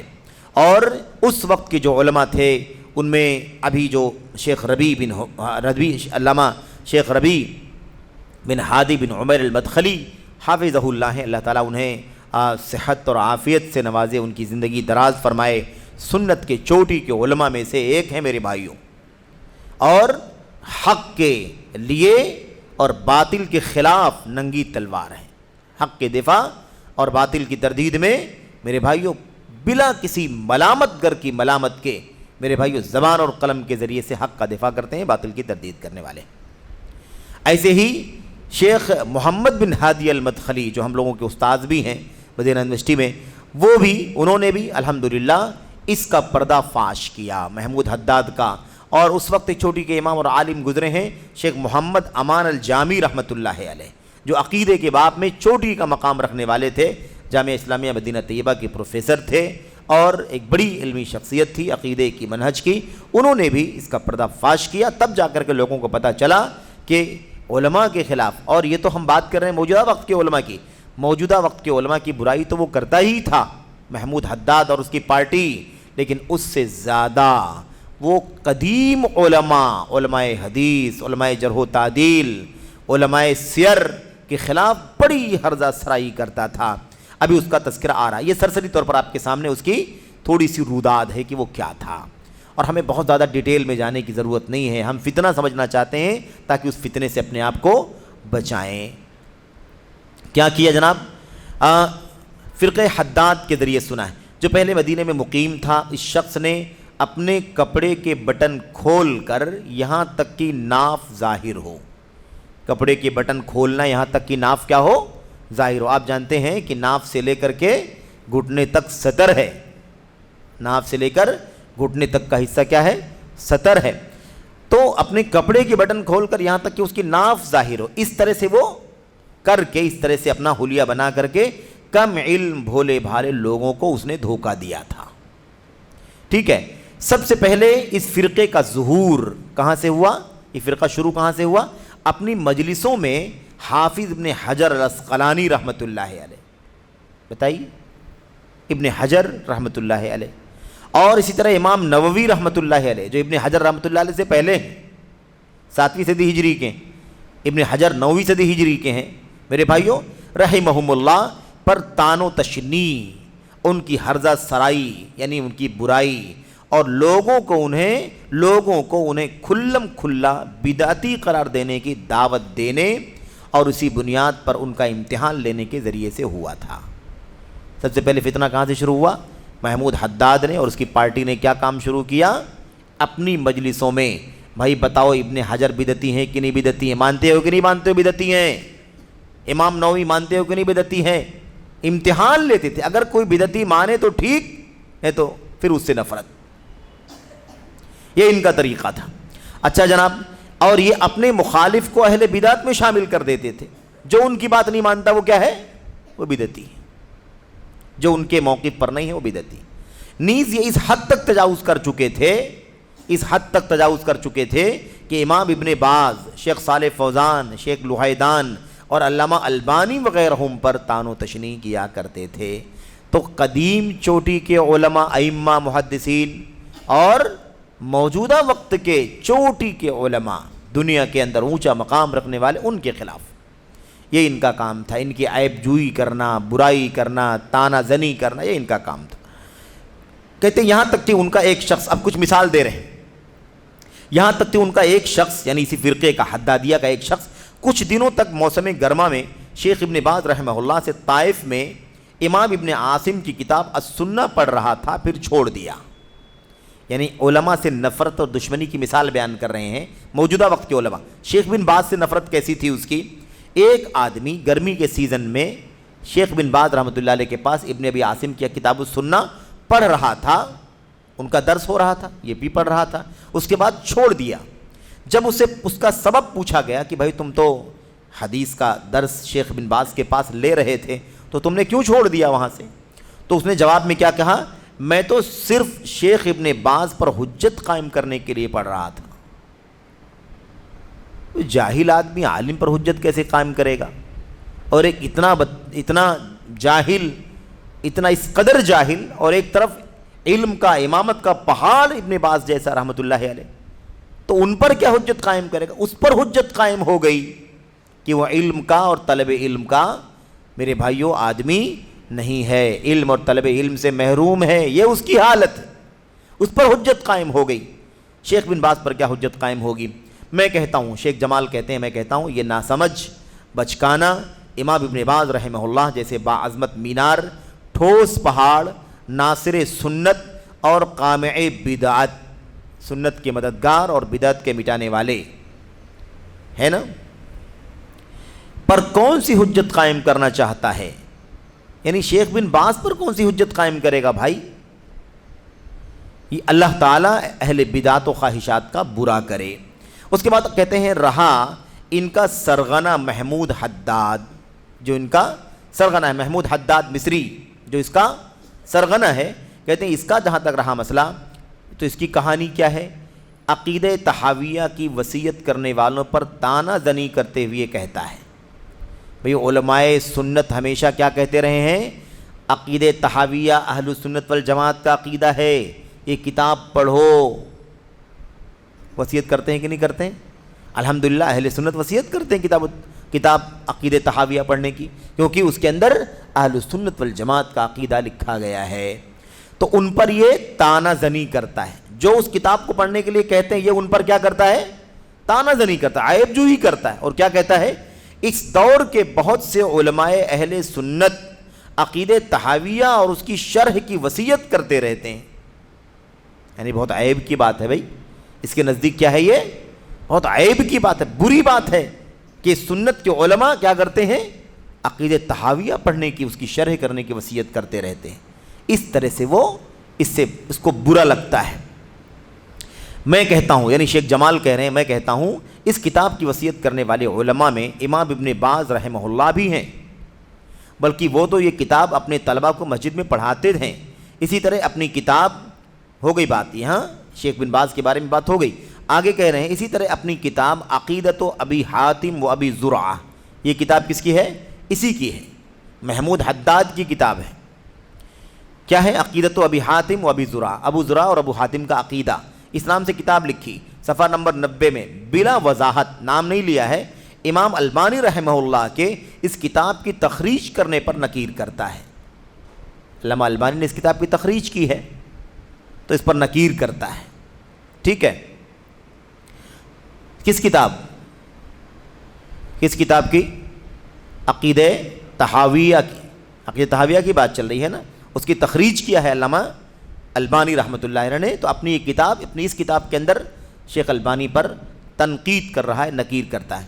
میں کہتا ہوں، شیخ جمال کہتے ہیں اللہ تعالیٰ بدعتیوں کا برا کرے، یہ اپنے مقصد کی باتیں لے لیتے ہیں اور اپنے خلاف کی باتیں چھوڑ دیتے ہیں، یہ اہل بدعت کا طریقہ ہے۔ اہل سنت کا طریقہ کیا ہے، اپنے موافق باتیں بھی لیتے ہیں، اپنے مخالف باتیں بھی لیتے ہیں اور اس کی دلائل سے وضاحت کرتے ہیں، یہ اہل سنت کا طریقہ ہے۔ کیونکہ حداد کی خود اپنی باتوں ہی میں تناقض ہے، حداد کی اپنی باتوں میں ٹکراؤ ہے، یہ اللہ کا فضل ہے کہ اللہ نے اسے رسوا کیا، چنانچہ اس شخص نے احیاء علوم الدین کی تخریج شائع کی، امام غزالی کی کتاب احیاء علوم الدین کی تخریج شائع کی، اور سارے لوگ جانتے ہیں کہ اس کتاب میں کتنی فاش غلطیاں ہیں۔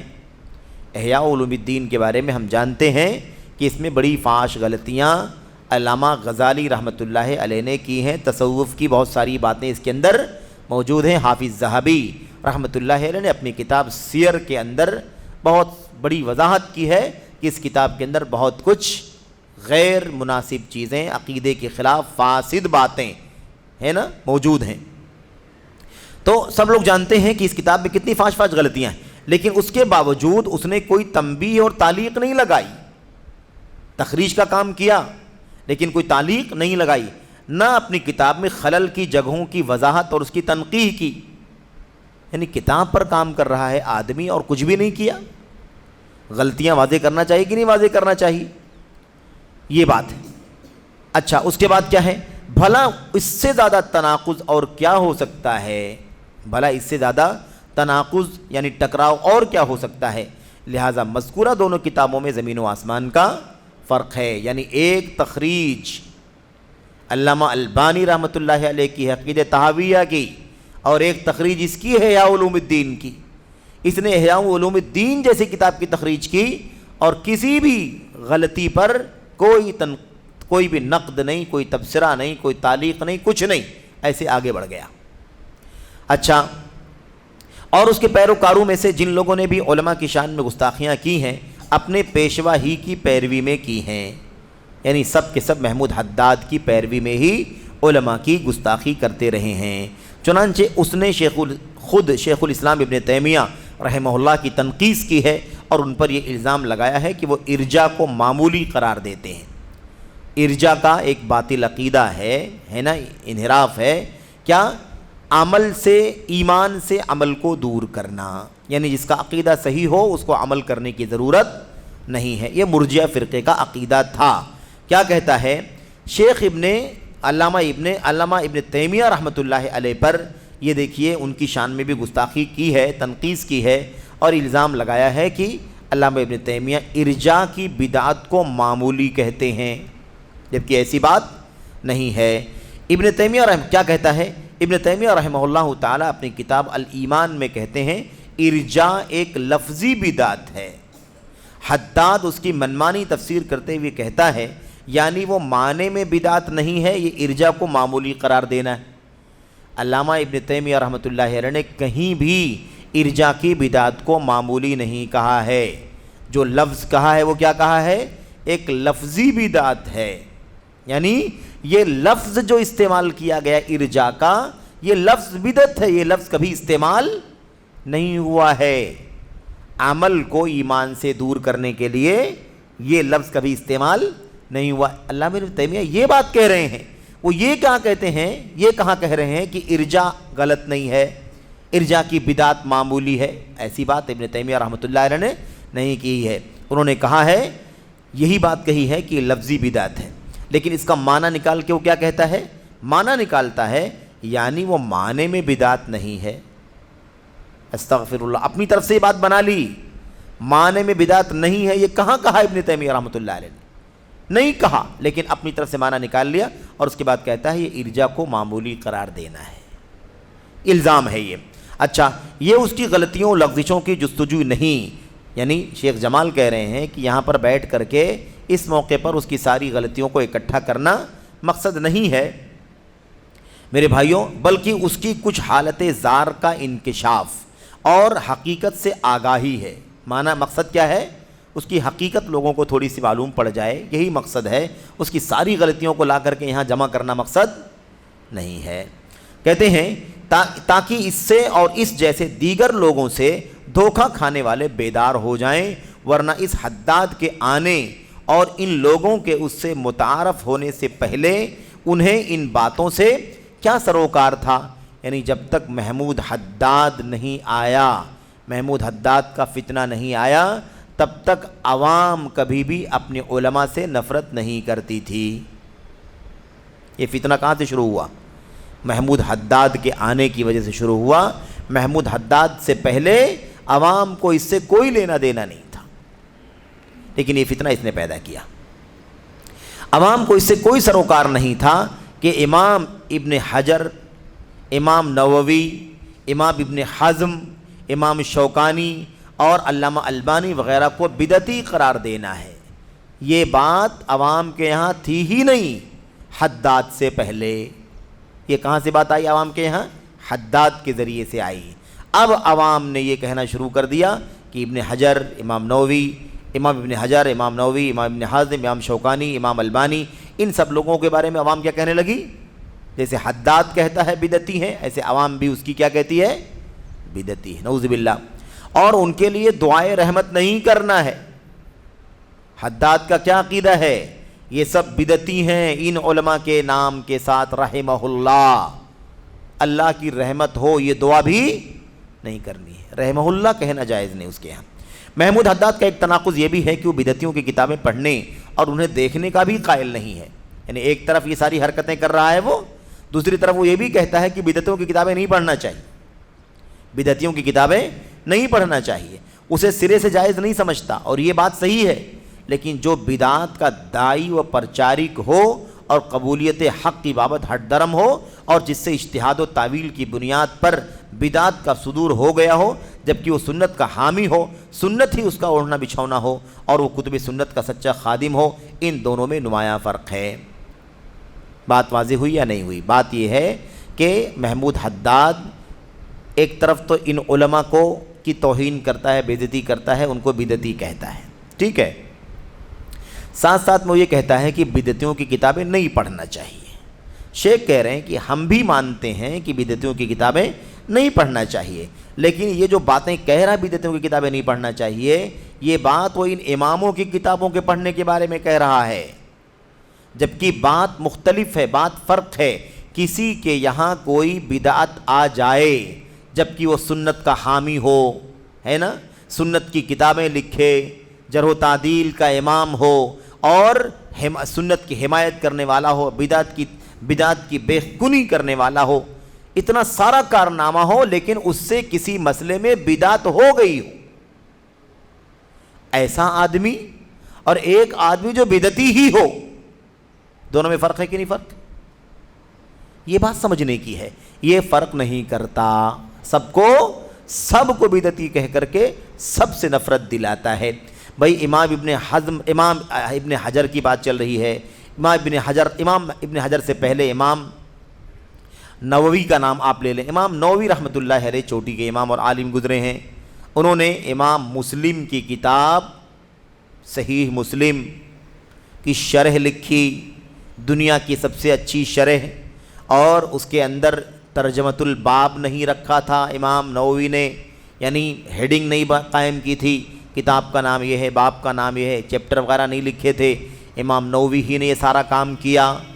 اور امام نووی کی میرے بھائیوں بمشکل 40-45 سال کی عمر ان کو ملی. اتنی عمر کے اندر ہی انہوں نے 30 جلدوں کی کتابیں الحمدللہ امت کو دی ہیں. اتنے بڑے امام، اتنے بڑے فقیہ، اتنے بڑے مجتہد. اصول فقہ کی کتاب، اصول حدیث کی کتاب، حدیث کی کتاب، شرح حدیث. کون سا فن ہے جو امام نووی نے میرے بھائیو امت کو نہیں دیا؟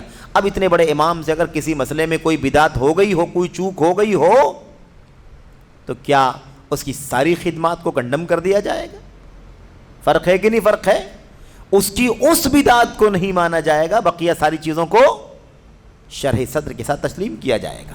یہ بات سمجھنے کی ہے. لیکن یہ حداد کیا کرتا ہے؟ حداد سب کو ایک ہی درجے میں رکھتا ہے اور سب کو بدعتی کہہ کر کے امت کے لوگوں کو ان سے متنفر کرتا ہے. حداد کی کچھ باتیں یہاں پر بیان کر رہے ہیں. کہہ رہے ہیں حداد کہتا ہے آدمی اس وقت تک اہل سنت میں سے نہیں ہو سکتا جب تک کہ بدعت اس کی جگہوں، اس کے دلائل اور بدعتیوں کی کتابیں دیکھنے سے باز نہ آ جائے. صحیح بات ہے. آگے کیا کہتا ہے شیخ؟ کہتے ہیں یہ حداد کی بات ہے، جبکہ اس سے پہلے اس نے عقیدہ طحاویہ پڑھنے کی وصیت کرنے والے پر نکیر کیا ہے. ایک طرف تم کہہ رہے ہو کہ بدعت کی کتابیں پڑھنا نہیں چاہیے، ہے کہ نہیں؟ ٹھیک ہے، ہم تمہارے ساتھ میں. لیکن ابھی تم نے کیا کہا ہے؟ جو لوگ عقیدہ طحاویہ پڑھنے کی وصیت کرتے ہیں اس پر تم نے نکیر کیا ہے. عقیدہ طحاویہ اہل سنت والجماعت کا عقیدہ ہے، اس کے اندر تم کہتے ہو کہ اس کی وصیت کرنا غلط ہے، اس کو نہیں پڑھنا چاہیے. کیوں نہیں پڑھنا چاہیے بھائی؟ ٹھیک ہے، تو یہ بات کتنی خطرناک ہے. اسی طرح سے اس کی احادیث کی تخریج کرنے کی بابت، یعنی عقیدہ طحاویہ کی تخریج کی ہے علامہ البانی نے، اس کے بارے میں امام البانی رحمہ اللہ پر نکیر کیا ہے، لیکن خود اپنی ذات پر نکیر نہیں کیا. ہے کہ نہیں بھائی؟ شیخ بن باز نے وصیت کر دی عقیدہ طحاویہ پڑھو، نکیر کر دیا، اچھا نہیں ہے یہ. علامہ البانی نے عقیدہ طحاویہ کی تخریج کر دی، وہ اس کو غلط لگتا ہے، نفرت کرتا ہے شیخ البانی سے. جبکہ اس کے بعد خود اس نے نکیر نہیں کیا اپنے اوپر. کیا کام کیا؟ امام ابن الجوزی کی کتاب سید الخاطر کا اس نے اختصار کیا ہے. سید الخاطر امام ابن الجوزی کی ایک کتاب ہے، جو کتاب دراصل کوئی ایسی کتاب نہیں ہے جو دین، ایمان، عقیدے کے حوالے سے کوئی بنیادی کتاب ہو، بلکہ وہ کیا ہے؟ سید الخاطر، یعنی دل میں آنے والی چیزوں کو اکٹھا کر دینا، افکار پریشاں کو اکٹھا کر دینا. یوں سمجھیں آپ، آدمی جب کوئی بہت کچھ پڑھتا ہے تو کچھ باتیں نقل کرتا رہتا ہے، یہاں یہ معلومات، یہاں یہ معلومات، یہاں یہ معلومات. اب اس کتاب کو شائع کر دیا گیا تو ایسا نہیں ہے کہ وہ کوئی عقیدے کی، ایمان کی، عمل کی کتاب ہے کہ اس میں انہوں نے غلطی کی ہے. وہ کتاب کی حیثیت الگ، اس پر لوگوں کے اعتراضات بھی ہیں علماء کے. یہاں پر دیکھیے ابن الجوزی رحمۃ اللہ علیہ کی کتاب سید الخاطر کا اختصار کیا ہے کس نے؟ خود محمود حداد نے یہ کام کیا ہے. حداد کے منہج پر 2 ملاحظات ہیں. شیخ جمال کہتے ہیں، نمبر 1، یہ شخص اپنے لیے امام ابن الجوزی کی کتابیں پڑھنا کیسے روا اور جائز سمجھتا ہے، جبکہ وہ خود اپنی کتاب سید الخاطر کے اختصار یعنی المختن العاطر اس نام سے اس کا اختصار کیا ہے کہ مقدمے میں ابن الجوزی کے بارے میں لکھتا ہے انہ جہمی جلد، کہ امام ابن الجوزی سخت قسم کے جہمی ہیں، ایسا کہا ہے اس نے خود، اور اس کے بعد انہی کی کتاب پر کام کر رہا ہے، انہی کی کتاب پر کام کر رہا ہے، انہی کی کتاب کا اختصار کر رہا ہے تاکہ لوگ اس کو پڑھیں، تاکہ لوگ اس کو آسانی سے پڑھیں۔ بڑی کتاب نہیں پڑھتے، مختصر ہو جاتی ہے تو لوگ اسے پڑھتے ہیں۔ تو شیخ کہہ رہے ہیں کہ یہ اس کے اوپر اعتراض ہے، ایک طرف ان کو وہ جہمی کہتا ہے، دوسری طرف ان کی کتاب پر کام کرتا ہے، اختصار کر کے اس کو مارکیٹ میں لاتا ہے۔ اللہ تعالیٰ فرماتا ہے اے ایمان والو تم وہ باتیں کیوں کہتے ہو جو کرتے نہیں ہو، تم جو کرتے نہیں اس کا کہنا اللہ تبارک و تعالیٰ کے لیے کہ یہاں بہت سخت ناپسندیدہ ہے۔ ایسی اگلی آیت میں سورہ بقرہ کی، یہ جو دوسری آیت کریمہ ہے، پہلے والی سورہ صف کی آیت نمبر 2-3 ہے، اس سورہ بقرہ کی آیت میں اللہ فرماتا ہے کیا لوگوں کو بھلائی کا حکم کرتے ہو اور خود اپنے آپ کو بھول جاتے ہو باوجود کہ تم کتاب پڑھتے ہو، یعنی کیا اتنی بھی تم میں سمجھ نہیں ہے؟ تو ایک طرف ابن الجوزی کو جہمی کہنا اور دوسری طرف انہی کی کتاب پر تم کام کرتے ہو، تو اپنے گریبان میں کیوں جھانک کر کے نہیں دیکھتے کہ تم نے کیا کیا ہے؟ اس کے بعد دوسرا جو اعتراض ہے وہ کیا ہے، دوسرا جو ملاحظہ ہے شیخ جمال کا وہ کیا ہے؟ سید الخاطر ایک نہایت بری کتاب ہے۔ سید الخاطر کیا ہے؟ ایک بری کتاب ہے، جیسا کہ ہم نے شروع میں کہا ہے نا اس حوالے سے کہ سید الخاطر کے اندر بہت ساری چیزیں قابل اعتراض ہیں، ایک بری کتاب ہے، اور ان کتابوں میں سے ہے جن کی بابت عوام و خواص کو تنبیہ اور آگاہ کرنا ضروری ہے، اس سے آگاہ کرنا چاہیے۔ سید الخاطر پڑھنے کی ضرورت نہیں ہے، لوگوں کو یہ آگاہ کرنا چاہیے، لیکن بھلا اے محمود، یہ محمود حداد شیخ کیا کہتے ہیں، تو اسے کیسے اپنائے ہوئے ہے؟ وہ کتاب اچھی نہیں ہے، بری کتاب ہے، تو نے اسے کیوں اپنایا؟ اپنا وقت ضائع کر رہا ہے اور اپنے اس عمل سے لوگوں کو دھوکے میں ڈال رہا ہے،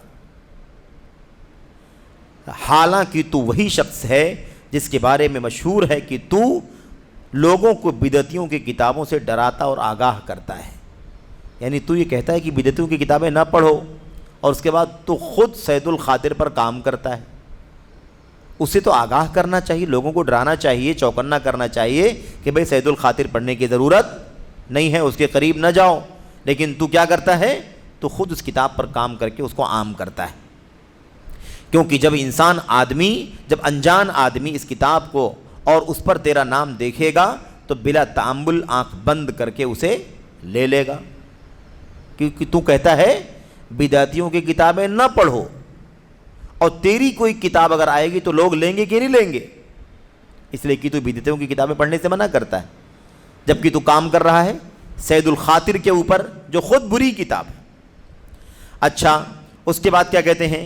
اور اسے مکمل اعتماد ہوگا کہ یہ تو سنت اور عقیدے کی کتاب ہے، جبکہ کتاب اول تا آخر وہی سید الخاطر یعنی افکار فریشاں کا شکار۔ کتاب کا نام کیا بنے گا ترجمہ؟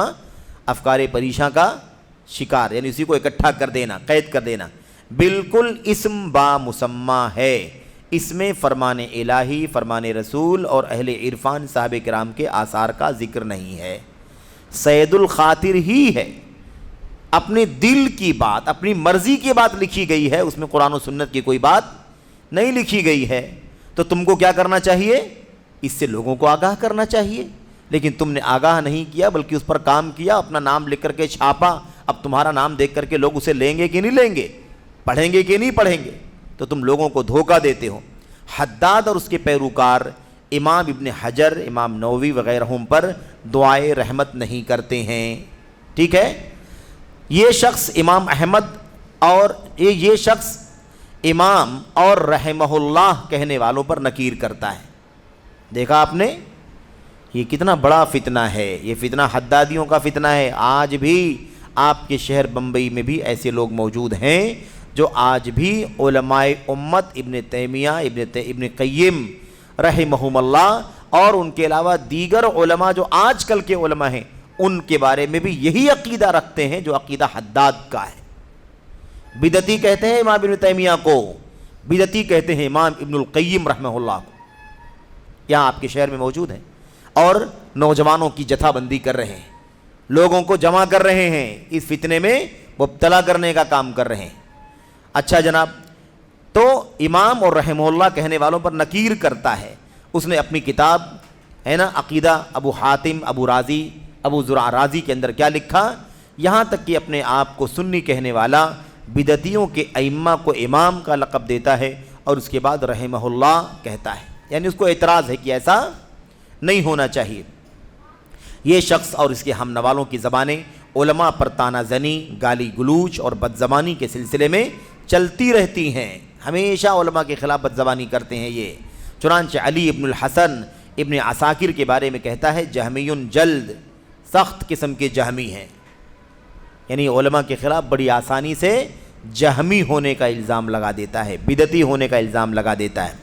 میں کہتا ہوں اور حق کہہ رہا ہوں، حداد کا امام ابن باز، ابن عثیمین، صالح فوزان وغیرہ جیسے علماء سنت کو سنت جو عقیدہ طحاویہ اور اس کی شرح کی وصیت کرتے ہیں، ان کی شان میں گستاخی کرنا اور ان کے خلاف بدزبانی کرنا اور عقیدہ طحاویہ کی تخریج کرنے کے سبب علامہ البانی پر تانا زنی کرنا اور اسی طرح شیخ الاسلام ابن تیمیہ رحمہ اللہ کو تان و تشنیع کا نشانہ بنانا، یہ ساری باتیں مسلمانوں کے عقائد کی بابت ان کی شدید غیرت کے نتیجے میں نکلی ہیں، ٹھیک ہے، تاکہ ان کے عقیدے میں کوئی آمیزش داخل نہ ہو۔ اتنی صراحت کے ساتھ یہ بات شیخ جمال بن فرحان الحارثی کہہ رہے ہیں۔ غور کریں کہ اہل سنت، اہل توحید خالص اس سے محفوظ نہیں ہیں اور اہل بدعت و شرک اور خرافات اس سے محفوظ ہیں۔ یہ محمود حداد کا کام کیا ہے؟ علماء سنت کے خلاف تو زبان قینچی کی طرح چلاتا ہے، لیکن اہل بدعت کے خلاف زبان نہیں کھولتا۔ کیا مسلمانوں کے عقائد کے سلسلے میں یہی غیرت ہے تاکہ چوٹی کے علماء اور ائمہ اس سے پراگندہ نہ کریں؟ میرے بھائیوں، اگر ایسا عقیدہ رہے میرے بھائی، یہی غیرت مسلمانوں کے عقائد کے سلسلے میں ہو تاکہ چوٹی کے علماء اور ائمہ اسے پراگندہ نہ کریں، یہ بہت بنیادی بات ہے جو سمجھنے کی ہے۔ آگے دیکھیے، کہتے ہیں وضاحت کے ساتھ، اس شخص نے الاخوان المسلمون، اس شخص سے الاخوان المسلمون محفوظ ہیں۔ اخوانیوں کے بارے میں اس نے کوئی زبان نہیں چلائی آج تک، کچھ نہیں لکھا، کچھ نہیں بولا۔ دونوں میں تال میل ہے کہ نہیں تال میل ہے؟ اخوانی بھی امت کے علماء سے عوام کو دور کرتے ہیں کہ نہیں کرتے ہیں؟ وہ کہتے ہیں کہ یہ سب پڑھنے پڑھانے کی کیا ضرورت ہے، تم کو سیاست سے دلچسپی رکھنی چاہیے، سیاست دنیا کی تم کو معلوم ہونی چاہیے، تو علماء سے دور کرتے ہیں۔ اسی لیے حداد نے بھی الاخوان المسلمون، اس شخص سے الاخوان المسلمون کے لوگ محفوظ ہیں، ان کے بارے میں کچھ نہیں کہا، جنہوں نے پوری سرزمین مصر کو روند ڈالا۔ اخوانیوں نے کیا کیا؟ پورے مصر کو تباہ کر ڈالا اور ملک میں فساد مچایا، لیکن ہمیں سننے دیکھنے میں نہیں آیا کہ ان کے بارے میں کچھ کہا ہو۔ حداد نے ان کے بارے میں کچھ نہیں کہا، نہ ان کے بارے میں کوئی کتاب شائع کیا، نہ کسی میگزین یا روزنامہ اخبار میں کوئی مضمون لکھا، نہ مصر میں رہتے ہوئے پورے عرصے میں کبھی ان پر نکیر کیا، حتیٰ کہ ان سے دور ملک حرمین شریفین میں رہتے ہوئے اور اپنی ذات کے سلسلے میں ان کے شر سے مامون ہوتے ہوئے بھی کچھ بھی نکیر نہیں کیا۔ یعنی چلو مصر میں رہا ہو، نہ بولنا اس کے لیے بولنا ممکن نہ رہا ہو، تو مصر سے اتنا دور سعودی عرب مدینے میں تھا، یہاں سے تو کم سے کم 2 لفظ بولتا اخوانیوں کے خلاف، لیکن یہاں سے بھی نہیں بولا اس نے۔ یہاں کون سا ڈر تھا اسے؟ پھر بھی کچھ نہیں بولا۔ کہتے ہیں اس سے قبر پرست محفوظ ہیں۔ حداد سے کون سیف ہے بھائی؟ قبر پرست محفوظ ہیں، چنانچہ اس کے ملک میں درگاہ و مزارات پھیلے ہوئے ہیں۔ مصر میں ہے کہ نہیں درگاہ مزارات؟ سید بدوی، سید رفاعی کہاں ہیں؟ سب وہیں ہیں۔ سید بدوی، سید رفاعی کی مزارات وہیں پر ہیں، اور حسن بننا کے پیر حصافی صاحب کا مزار بھی وہیں ہے۔ سمجھ رہے ہیں؟ یہ سارے مزارات وہیں پر ہیں۔ تو مزارات پھیلے ہوئے ہیں لیکن قبر پرست محفوظ ہیں، کبھی قبر پرستوں کے خلاف کوئی بات حداد نے نہیں کی ہے۔ ایسے ہی اس کی آنکھ و کان کے سامنے قبروں کا طواف ہو رہا ہے مصر میں، اسے چوما جا رہا ہے، اولیاء سے فریاد کا سلسلہ جاری ہے، لیکن ان پر کوئی نکیر نہیں کر رہا ہے۔ دیکھا آپ نے؟ لیکن اہل سنت کے اماموں کے خلاف کتنی زبان چلتی ہے اس کی۔ ایسے ہی اس سے صوفیت اور میلادی حضرات بھی محفوظ ہیں۔ کبھی تصوف کے خلاف، نقشبندی، سہروردی، قادری، چشتی کے خلاف کوئی بات نہیں کیا، کبھی شاذلی کے خلاف، رفاعی کے خلاف کوئی بات نہیں کیا، ٹھیک ہے۔ اور ایسے ہی میلاد کی بدعتیں کرنے والے، اتنا بڑا جمگھٹا کرنے والے، ان کے خلاف بھی حداد نے کوئی بات نہیں کی۔ اس سے تکفیری فرقہ اور خوارج بھی محفوظ ہیں، جو لوگ مسلمانوں کو کافر قرار دیتے ہیں، ان کے خلاف بھی کوئی بات نہیں کیا، کبھی بھی کوئی اعتراض نہیں کیا۔ خوارج جنہوں نے خون کی ہولی کھیلی، ان کے خلاف بھی کوئی بات نہیں کیا۔ اسی طرح سے اس سے تبلیغی فرقہ بھی محفوظ ہے، تبلیغی جماعت، تبلیغی فرقہ جو اپنی کتاب کے ذریعے سے تصوف، جھوٹے سچے کرامات، واقعات، بے سر پیر کی باتیں اور مطلب بہت سارے عقائد جو کتاب و سنت کے سراسر خلاف ہیں، ایسی باتیں پھیلا رہی ہے، بانٹ رہی ہے، ان کے خلاف کوئی بات نہیں کیا کہ ان کے عقیدے کے بارے میں کوئی بات کہے۔ نیز اس سے اور نہ جانے کون کون لوگ محفوظ ہیں، سب سے خاموشی اختیار کیے ہوئے ہے۔ دیکھا آپ نے، کسی کے خلاف بات نہیں کرتا، لیکن بات کرتا تو کس کے خلاف؟ سنت والوں کے خلاف، علماء سنت کے خلاف، ائمہ سنت کے خلاف۔ کہتے ہیں تو کیا بھلا یہ شخص ان لوگوں سے خاموش نہیں رہ سکتا اور اپنی زبان نہیں روک سکتا جو سنت پرست ہیں؟ بھئی ان کے خلاف اتنے سارے بدعتی فساد کے خلاف نہیں بولتے ہو تو سنت والوں کے خلاف بھی تو مت بولو، چپ رہو۔ لیکن نہیں، سنت کے خلاف بات کرے گا۔ کیا کہا شیخ نے؟ شیخ کہتے ہیں ان کے خلاف اپنی زبان نہیں روک سکتا جو سنت پرست ہیں، اس کی دعوت دینے والے اور اس کا دفاع کرنے والے ہیں، نیز شرک و بدعت اور گناہوں سے ڈرانے اور اہل بدعت و خواہشات سے نفرت دلانے والے، ان کے خلاف تم کیوں نہیں خاموشی اختیار کرتے بھائی؟ سابقہ تمام باتوں کا نچوڑ اور خلاصہ پیش کرتے ہوئے ہم کہنا چاہتے ہیں کہ در حقیقت اس شخص کے یہاں سنت کی سچی حمایت اور دفاع نہیں ہے، سنت کی سچی حمایت اور دفاع نہیں ہے۔ اگر یہ ہوتا تو آدمی کبھی ایسا کام نہیں کرتا۔ سنت کا دفاع اگر ہوتا تو علماء سنت کے خلاف کیسے باتیں کرتا وہ آدمی؟ اچھا، بلکہ نفس پرستی ہے۔ کیا ہے اس کے یہاں؟ نفس پرستی ہے، شہرت طلبی ہے اور ناموری کی خواہش ہے، نام چاہتا ہے، شہرت چاہتا ہے۔ ہم اللہ سے عافیت کا سوال کرتے ہیں، ہم اللہ سے عافیت کے طلبگار ہیں۔ اس موقع پر مجھے علامہ ناصر الدین الالبانی رحمہ اللہ کا ایک بڑا پیارا مقولہ یاد آتا ہے جسے میں اکثر ان سے سنا کرتا تھا، اور یہ بڑا مشہور ہے واقعی۔ ہمارے اساتذہ مدینہ یونیورسٹی میں شیخ البانی رحمۃ اللہ علیہ کا یہ مقولہ ذکر کیا کرتے تھے۔ کان شیخ الالبانی یقول، شیخ البانی رحمہ اللہ کہا کرتے تھے، حب الظہور یقسم الظہور۔ کیا مطلب؟ ظہور کی محبت ظہور کو توڑ دیتی ہے۔ پہلا جو ظہور ہے وہ ظاہر ہونا، پاپولر ہونا، مشہور ہونا، پبلسٹی ہونا کے معنی میں ہے، اور دوسرا جو ظہور ہے وہ ظہر کی جمع ہے جس کے معنی کمر کے ہوتے ہیں، کمر، پیٹھ جس کو ہم کہتے ہیں، ٹھیک ہے۔ ظہور ظہر کی جمع، اس کے معنی کمر کے ہوتے ہیں۔ معنی کیا ہے؟ ظہور کی محبت یعنی شہرت کی خواہش، شہرت اور پاپولرٹی کی خواہش یہ کمر توڑ کے رکھ دیتی ہے۔ یعنی انجام کیا ہوتا ہے؟ انجام یہی ہوتا ہے۔ تو حب الظہور یقسم الظہور، شہرت کی خواہش کمر توڑ دیتی ہے۔ اس بات کو، یہ بات علامہ البانی رحمۃ اللہ نے اپنی کتاب صحیحہ کے اندر نقل فرمایا۔ بہرحال میرے بھائیوں، گفتگو تو لمبی ہو گئی، لیکن یہ بات یہاں پر پائے تکمیل کو پہنچتی ہے جو آپ کے سامنے پیش کرنی تھی۔